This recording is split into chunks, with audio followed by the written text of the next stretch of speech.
नमस्कार, एक बार फिर से मैं आप सभी के सामने उपस्थित हूँ बेहद महत्वपूर्ण टॉपिक के साथ। आप सभी पश्चिम बंगाल का जो मामला है, रेप केस है, उससे वाकिफ हैं।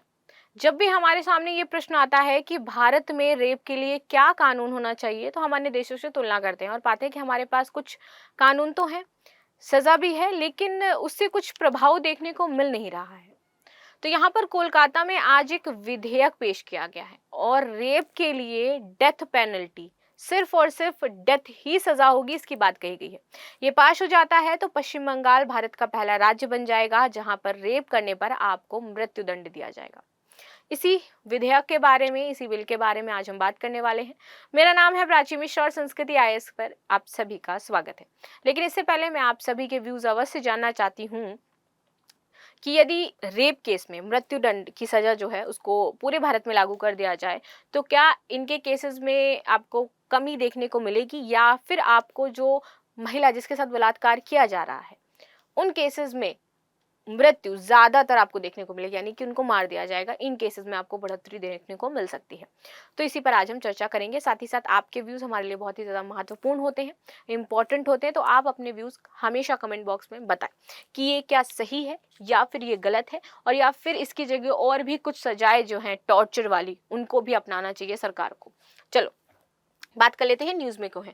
पश्चिम बंगाल विधानसभा का 2 दिवसीय विशेष सत्र आपका 2 सितंबर से शुरू होगा, ठीक है, जिसमें बलात्कार और हत्या के मामले में दोषियों को मृत्यु दंड देने का प्रावधान यहाँ पर किया गया है कि यदि कोई बलात्कार करता है, हत्या करता है, तो फिर क्या है, फाइनली उसको मृत्यु दंड ही दिया जाएगा और कोई ऑप्शन है ही नहीं, उम्र कैद भी नहीं है, सीधा का सीधा मृत्यु दंड। आगे बात कर लेते हैं इसके प्रमुख बिंदु क्या है। 28 अगस्त को मुख्यमंत्री की अध्यक्षता में राज्य समिति के साथ बैठक हुई थी और इस प्रस्ताव को मंजूरी दे दी गई थी।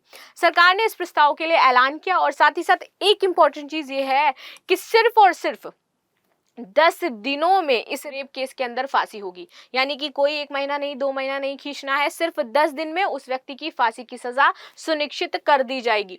यह संशोधित विधेयक पारित किया जाएगा, ठीक है। भाजपा ने भी इस विधेयक का समर्थन किया है यहाँ पर, विच इज वेरी गुड। आगे बात कर लेते हैं विशेष सत्र।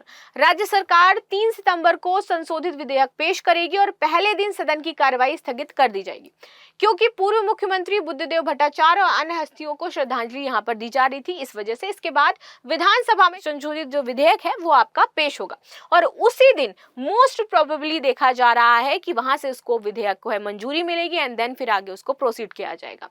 कब घोषणा की थी इसकी, तो 28 अगस्त को तृणमूल छात्र परिषद के स्थापना दिवस पर इसकी घोषणा की गई थी और उनकी घोषणा के मुताबिक विधानसभा का यह विशेष सत्र इसीलिए बुलाया गया है कि हम यहां पर फांसी की सजा को पश्चिम बंगाल में सुनिश्चित कर सके। एंड अगेन आई रिपीट कि अगर ऐसा होता है तो पश्चिम बंगाल पूरे भारत का पहला ऐसा राज्य बन जाएगा जहां पर रेप केस में कुछ नहीं है, सिर्फ और सिर्फ फांसी की सजा है।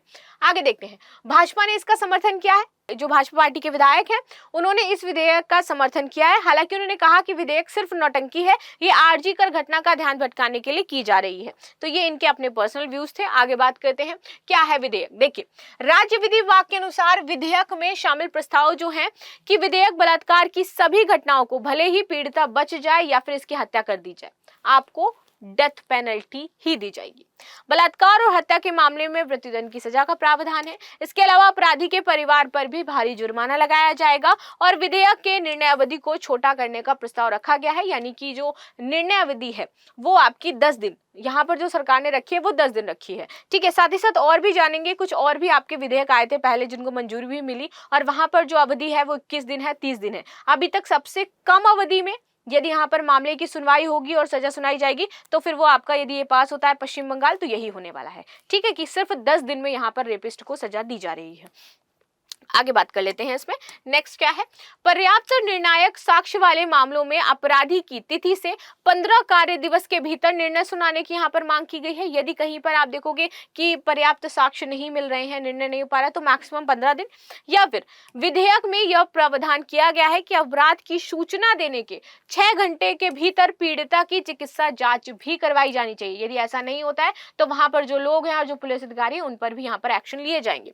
आरोपी की गिरफ्तारी के तुरंत तुरंत बाद चिकित्सा जांच शुरू करनी होगी। यहाँ पर ये प्रावधान आपके किस में दिए गए हैं, इस विधेयक में दिए गए हैं। आगे बात कर लेते हैं अधिनियमों में निर्णय अवधि। निर्भया अधिनियम 2013 की यदि बात करें और आपराधिक संशोधन अधिनियम 2018, तो दोनों अधिनियमों के तहत वर्तमान जो निर्णय अवधि है वो 4 महीने की है। ठीक है, इसमें 2 महीने जांच के लिए और 2 महीने मुकदमे के लिए आवंटित किए गए थे। तो अभी सबसे देखो कि यहाँ पर 4 महीने दी गई है। बात करते हैं दिशा विधेयक की। दुष्कर्म के मामले में सुनवाई 21 दिनों के अंदर करने का यहाँ पर निर्णय का प्रावधान है। तो यहाँ पर क्या है, 21 दिन है।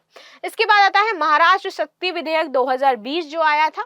इस विधेयक में 30 दिनों में जांच शुरू करने का और पूरी करने का प्रावधान दिया गया है कि जांच आप कर लो, 30 दिनों के अंदर आपकी जांच पूरी हो जाए। बेसिकली शुरू तो जिस दिन से वो चीजें हुई हैं उस दिन से शुरू करनी है और 30 दिनों के भीतर आपको पूरी जांच कंप्लीट कर देनी है। तो यहाँ पर ये रेप केसेस से जुड़े हुए कुछ आपके विधेयक हैं, कुछ बातें हैं जो यहाँ पर कही गई हैं। अन्य राज्यों से अलग होगा बलात्कार विरोधी विधेयक। दिशा विधेयक 2019 में आया था, बलात्कार से संबंधित आंध्र प्रदेश का है। और महाराष्ट्र शक्ति विधेयक 2020 में आया था, बलात्कार और सामूहिक बलात्कार के लिए मौत की सजा का ये भी प्रावधान करता है। ठीक है, ये सुप्रीम कोर्ट के अनुसार कानून के समक्ष समानता अनुच्छेद 14 और जीवन के अधिकार अनुच्छेद 21 के मौलिक अधिकारों का उल्लंघन करते थे। इस वजह से ये क्या है, पास नहीं हुआ, क्योंकि सभी को जीवन जीने का अधिकार है। चलिए हमने मान लिया कि सभी को जीवन जीने का अधिकार है, लेकिन जो व्यक्ति मरा है, जिसके साथ बलात्कार हुआ है, उसको भी तो जीवन जीने का अधिकार था ना। तो उसको क्यों मारा गया, उसके साथ रेप क्यों किया गया? सरकार ये सोच रही है कि सामने वाले रेपिस्ट को जीवन जीने का अधिकार है, कोर्ट इसका समर्थन कर रही है, लेकिन जो मर गया उसके जीवन जीने का अधिकार का क्या, उसके लिए कौन सी सजा है? और ऐसा कह करके आपने इस विधेयक को पास नहीं होने दिया। चलो भाई आगे देखते हैं, आपकी इस पर क्या राय है मैं जरूर जानना चाहूंगी, विच इज वेरी इंपॉर्टेंट कि यहाँ पर बात की जा रही है कि एक रेपिस्ट को जीवन जीने का अधिकार है, लेकिन जो लड़की मरी है उसके जीवन का कुछ भी नहीं है। बंगाल बलात्कार विरोधी विधेयक में मृत्युदंड और आजीवन कारावास का विकल्प है, जो उस अदालत को अपने विवेक का प्रयोग करने की अनुमति देता है। चलो आगे आ जाते हैं। अन्य राज्यों में बलात्कार विरोधी विधेयक, तो जैसे मैंने बताया कि दिशा विधेयक 2019 आया था, जिसमें बात कही गई थी कि 21 दिनों के भीतर सारा मामला जो है वो निपट जाएगा, जांच पूरी हो जाएगी और क्या है, उनको अपनी जो रिपोर्ट है वो पेश करनी पड़ेगी। अगर ऐसा बाकी अगर देखा जाए अन्य राज्यों की तुलना में, तो पश्चिम बंगाल में 10 दिन यहाँ पर टाइम लिमिट रखी गई है। आंध्र प्रदेश सरकार ने हैदराबाद में हुए सामूहिक दुष्कर्म के मामले के बाद ये विधेयक पारित किया था। आंध्र प्रदेश ये कानून पास करने वाला भारत का पहला राज्य बना था। इसमें राज्य में दुष्कर्म के मामले में सुनवाई 21 दिन के अंदर करने का निर्णय किया गया था। इस कानून के तहत सभी जिलों में विशेष अदालतें भी गठित की गई थी। ये महिलाओं और बच्चों के खिलाफ होने वाले अत्याचार के मामले में मुकदमा चलाएंगी, ये वापस इनमें कहा गया था।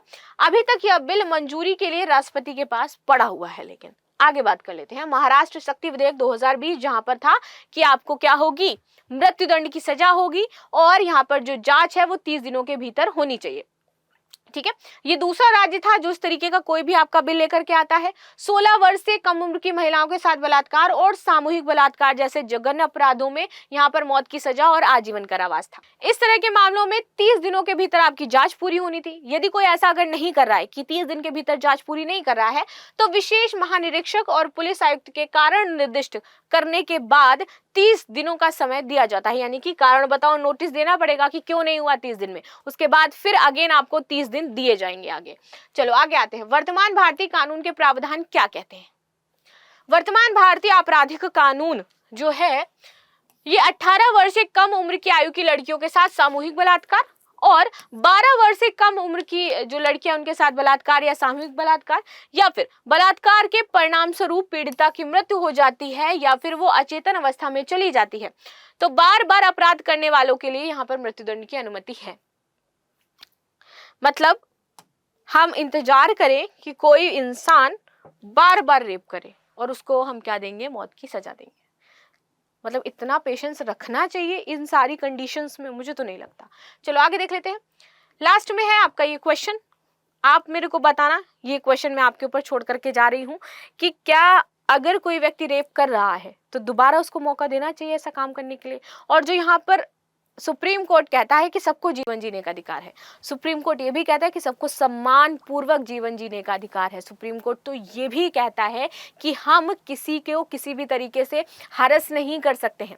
ठीक है, सबको अपनी जो ये कहते हैं सामाजिक प्रतिष्ठा उसको बनाए रखने का अधिकार है। मानहानि का केस क्यों किया जाता है? जब कोई किसी की प्रतिष्ठा पर उंगली उठाता है, जब वो कोई किसी के चरित्र को ऐसे खराब करने के लिए उंगली उठाता है, तभी तो हम मानहानि का केस करते हैं। तो फिर तो पूरे समाज पर एक बलात्कारी, जब किसी महिला का बलात्कार होता है और पूरा समाज उसको लेकर के बोलता है कि अरे इससे शादी नहीं हो सकती है, इससे नहीं हो सकता, इसका ये होता है, इसका वो होता है, हम क्यों किसी की इज्जत को एक बलात्कार से संबंधित करके जोड़ते हैं? क्या वो महिला पूरे समाज पे जाएगी, मानहानि का केस करेगी? नहीं कर सकती है।